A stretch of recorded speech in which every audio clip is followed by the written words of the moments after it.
Видео сеттер интернеттерде. Москвадагы Сахарова борборунда 75 кыргыз жараны кармалып турат. Москвада рейд күчөп Сахаровага мигранттарды жыйып койду. Жанагы эле TikTok'ка видео тартам деп кукусунан каза болду. Ушулар жана башка жаңылыктар түрмөгө видеонун астындагы үйдө караган бармакчаны албетте басып коюңуз. Ошондо гана сиздер Кыргызстанда жана башка өлкөлөрдө болуп жаткан акыркы жаңылыктардан кабардар болуп турасыздар. Москвадагы Сахарова борборунда 75 кыргызстандык кармалып турат. Кыргызстандын Орусиядагы элчилигинин кызматкерлери ал өлкөдөгү тийиштүү органдар менен бирге 18 февралда Ички иштер министрлигинин Москвадагы чет өлкөлүк жарандарды убактылуу кармоочу жайга барышты. Бул тууралуу мекеменин басма сөз кызматы кабарлады. Элчиликтин кызматкерлери борбордун жетекчилиги менен ал жердеги кыргызстандыктардын укугун коргоо, мекенине кайтаруу маселелерин талкуулашты. Учурда ал борбордо 75 кыргызстандык кармалып турат. Элчиликтин кызматкерлери укуктук кеңеш берип, суроолорго жооп беришти. Алар борбордун кармоо шарттарына нааразычылыгын айткан эмес. Орусиянын мыйзамдарына ылайык миграциялык эрежени бузган чет элдиктер депортацияга чейин атайын борборлордо кармалышы керек. Бирок айрым учурда миграциялык борборлордо орун жоктугунан мигранттар полициянын убактылуу кармоочу жайларына жөнөтүлүп, кылмышкердей мамилеге туш болорун айтышат. Былтыр мартта Москванын четиндеги Крокус Сити Холл концерт залындагы теракттан кийин Орусияда эмгек мигранттарына каршы саясат катаалдады. Кыргызстандын тышкы иштер министрлигинин маалыматы боюнча 2024-жылдын биринчи жарымында Орусияда 334 миңге жакын кыргызстандык мигрант жүргөнү аныкталган. Москва шаарында жашап жана эмгектенесизби? Медициналык кызматтар керек, бирок алар сизге кымбат жана сапатсыз сезилет. Умбем клиникалар тармагы сиздерге өз кызматтарын сунуштайт. Стоматолог, тиш дарылоонун бардык түрлөрү, уролог, невролог, лор, терапевт, хирург, окулист, педиатр, УЗИ жана башка дарыгерлердин кеңешин алып дарылануу мүмкүнчүлүгү бар. Үчүн Умбем клиникаларынын Москва шаары боюнча 3 медициналык борбору иштейт. Өзүңүзгө ыңгайлуу даректи тандап медициналык кызмат алсаңыз болот. Ушул ай ичи бизге келип төмөндөгү кызматтарга арзандатуу менен медициналык кызмат алыңыздар. Ден соолугуңузга кам көрүүнү эртеңкиге калтырбаңыз. Умбем клиник Москва. Жалал-Абадда Амантур Исмаилов менен Лазат Нуркожоеванын тою өтөдү. Бүгүн 21 февралда Парижде өткөн Жайык Олимпиада оюндарынын катышуучусу белгилүү балбан Амантур Исмаилов менен президент Садыр Жапаровдун карындашы Лазат Нуркожоеванын үйлөнүү тою өтүп жатат. Эки жаштын тоюндагы видео социалдык тармактарда тарады. Маалыматка караганда үлпөт той Жалал-Абад шаарындагы ресторандардын биринде өтөдү. Белгилей кетсек, 15 февралда Бишкек шаарындагы ресторандардын биринде Нуркожоеванын кыз узатуу аземи өткөн.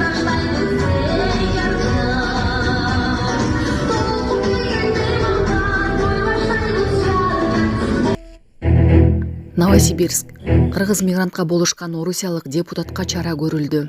Орусиянын Новосибирск облусунда укук коргоочу Анна Тажеева менен жергиликтүү айылдык кеңештин депутаты Наталья Шишчинага кыргызстандык мигрант үй-бүлөнү колдоп чыккан үчүн протокол түзүлдү.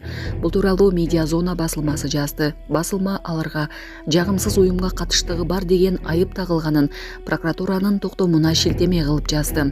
Маалыматка караганда белгисиз адамдар көзөмөл органына укук коргоочу Анна Тажеева Орусияда жагымсыз уюм деп таанылган Лига свободных наций уюмунун видеосун өзүнүн социалдык тармактагы баракчасына бөлүшкөнүнө даттанышкан. Ал видеодо Светлый кыштагындагы жергиликтүү тургун менен кыргызстандык көп балалуу эненин чыр-чатагы баяндалган. Кыргызстандык аялдын күйөөсү орус армиясына кошулуп, Украинага согушка кеткен. Аялды башка тургундар жана жергиликтүү кеңештин депутаты Наталья Шишкина колдоп чыккан. Макалада видео чыккандан кийин депутатка Орусиядагы улутчул Русская община уюмунун мүчөлөрү басым көрсөтө баштаганы жазылган. Аны түрмөгө отургузууну каалашат. Алар депутат аялды Кыргызстанга иштейсиң деп айыптап, мигранттардан олжойгон акча аласың дешти. Улутчулдар аялды каматыш үчүн болгон күч аракетин жумшайт деген жогорудагы видеонун авторлору. 30 январда Новосибирск облусунун Каченевск райондук соту Шишкинага жагымсыз уюмга катышкандыгы боюнча протоколго ылайык 5000 рубль айып чегерген. Ал жергиликтүү медиага берген маегинде Русская община уюмга ага каршы өнөктүк жүргүзгөнүн, жарыяланган видеолордо уруп сабап, зомбулук көрсөтүүгө, зордуктоого, киши өлтүрүүгө чакырык жасашканын билдирген. Шишкина өмүрүнөн кооптонуп полицияга, прокуратурага, тергөө комитетине кайрылган. Укук коргоочу Анна Тажеева боюнча соттук отуруп форум Новосибирскте 27 февралга белгиленди. Орусиянын юстиция министрлиги 200дөн ашуун бирикмени жагымсыз уюмдардын тизмесине киргизди.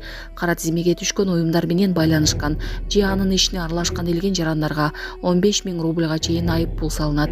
Эгер кайрадан кармалса 4 жылга чейин эркинен ажыратылышы ыктымал. Бирок укук коргоочулар белгилегендей, жагымсыз уюмга катышуу дегенди аныктоонун жол жобосу так жазылган эмес. Булак Азаттык. Селфи тартам деп каза болду. Шри-Ланкага эс алууга келген 53 жаштагы россиялык турист поездде бара жатып селфи тарткысы келген. Ал вагондун тепкичине чыгып доосунан сүрөткө тартып коюуну суранган. Бирок ал жолдун жээгиндеги таш плитаны көрбөй катуу урунуп калган. Оор жаракат алган аял ооруканага жеткирилгени менен дарыгерлер анын өмүрүн сактап кала алышкан жок. Көзүнөн 5 линза алып чыгышкан. Пекиндеги клиникага кайрылган 33 жаштагы аял сол көзү ичкерип кеткенин байкаган. Дарыгерлер аны текшерип жатып, көзүнүн артында 5 контакттык линза калып кеткенин аныкташкан. Аял линзаларды түшүп жоголуп жатат деп ойлоп жүргөн. Бактыга жараша алар көзүнө зыян келтирген эмес. Бирок көпкө турса инфекция пайда